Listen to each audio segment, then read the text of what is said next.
Archana Gura. I'm working as a area sales manager in pharmaceutical company.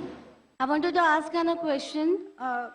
जो 5 time की नमाज बोली गई है वो अलग अलग वक्त पे इंसानी जहन और जिस्म पर क्या क्या इफेक्ट डालती है या क्या क्या असर करती है, और ये नमाज का तरीका उसको भी आप थोड़ा सा एक्सप्लेन करिए जो साइंटिफिकली बैकग्राउंड हो.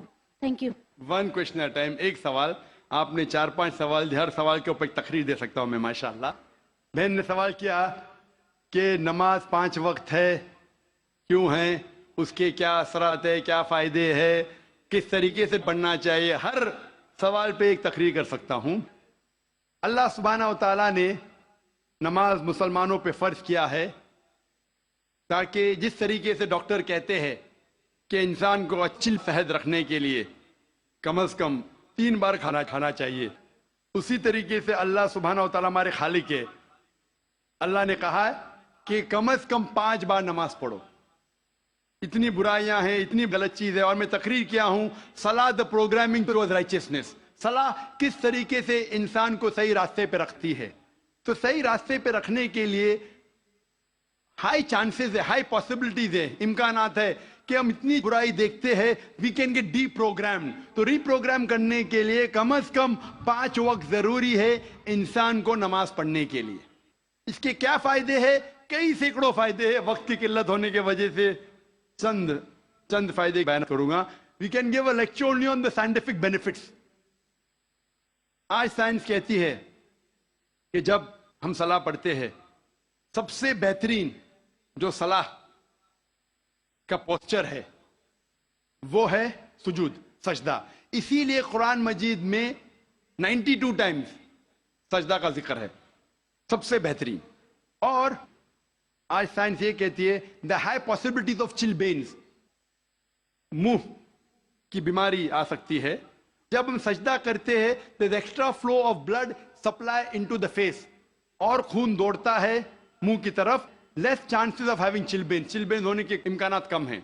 अगर कोई इंसान को बीमारी है साइनसाइटिस की, जब हम सजदा करते हैं the sinuses flow out, ethmoidal sinus, frontal sinus, maxillary sinus, ये सब ड्रेन होता है. और जब हम सजदा करते हैं there is less chances of bronchitis because the bronchial tree gets drained out. उसके बाद आज साइंस ये कहती है आमतौर पर जब हम सांस लेते हैं सिर्फ 2/3, 2/3 हिस्सा, 2/3 एयर एक्सेल आउट होती है, हम बाहर फेंकते हैं, और 2/3 एयर नहीं लेते हैं. 1/3 air is called as residual air. जब हम सजदा करते हैं एब्डोमिनल विसरा, जो पेट के जो आजा है, वो डायफ्राम को प्रेस करते हैं. डायफ्राम प्रेस करता है लोअर लोब्स ऑफ लंग, फेफड़े को. ये बाकी 1/3 एयर भी एक्सेल आउट होती है और न्यू फ्रेश एयर अंदर आती है. Less chances of disease of the lungs. The abdominal viscera there is increase blood supply, there is less chances of piles. मैं इसके ऊपर तकरीर कर सकता हूं. जब हम रुकू करते हैं, सजदा करते हैं, ऊपर नीचे बैठते हैं, there is less chances of having disease of the spinal cord. जब हम ऊपर नीचे जाते हैं the blood supply, curve is known as the external heart. Curve जो है हमारे पैर का नीचे का हिस्सा, जब हम ऊपर आते हैं तो blood supply to the lower part of the body is given.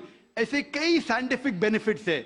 और जानने के लिए आप मेरी तकरीर सुनिए सलाह द प्रोग्रामिंग टू राइचियसनेस. लेकिन हम मुसलमान ये साइंटिफिक बेनिफिट के लिए नहीं पढ़ते. अल्लाह और अल्लाह के रसूल ने कहा नमाज पढ़ो, हम पढ़ते हैं. ये साइंटिफिक बेनिफिट साइड डिशेज है जो गैर मुसलमान को शायद मुतासिर करे. हमारी बिरयानी मेन कोर्स मील है अल्लाह को राजी करने के लिए, अल्लाह का शुक्र अदा करने के लिए, अल्लाह से हिदायत पाने के लिए.